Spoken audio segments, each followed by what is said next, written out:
நாளைக்கு அமாவாசை. முன்னோர்களின் ஆசீர்வாதம் முழுமையாக கிடைக்க எத்தனை தீபம் ஏற்றலாம், எப்படிலாம் பூஜை பண்ணலான்னு பார்க்கலாம். அமாவாசை நம்ம எப்பவுமே நினச்சி செய்கிற மாதிரி முன்னோர்களுக்காக ஒரு சின்ன பூஜை பண்ணலாம்.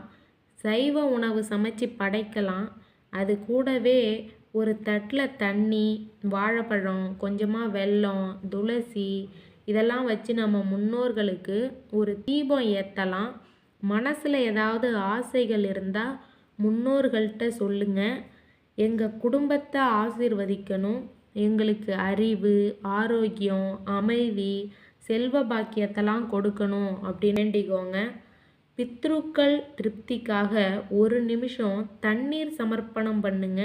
நம்ம படைச்ச தண்ணியை எடுத்து வெளியே போய் புறதிசை நோக்கி ஊற்றுங்க. காக்கைக்கு உணவு வைங்க. உங்களால் முடிஞ்சதுன்னா யாருக்காவது உணவு வாங்கி கொடுங்க.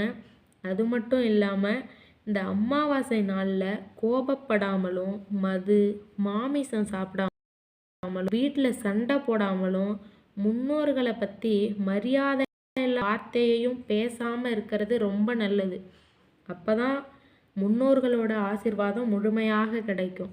இது மட்டும் இல்லாமல் முன்னோர்களோட ஆசையை எப்படி முழுமையாக பெறலாம் அப்படின்னு பார்க்கலாம். சாயங்காலம் 6லேருந்து 7 மணிக்குள்ளே விளக்கேற்றுங்க.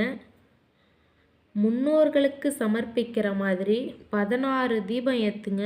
முன்னோர்களின் ஆசி முழுமையாக கிடைக்கும்.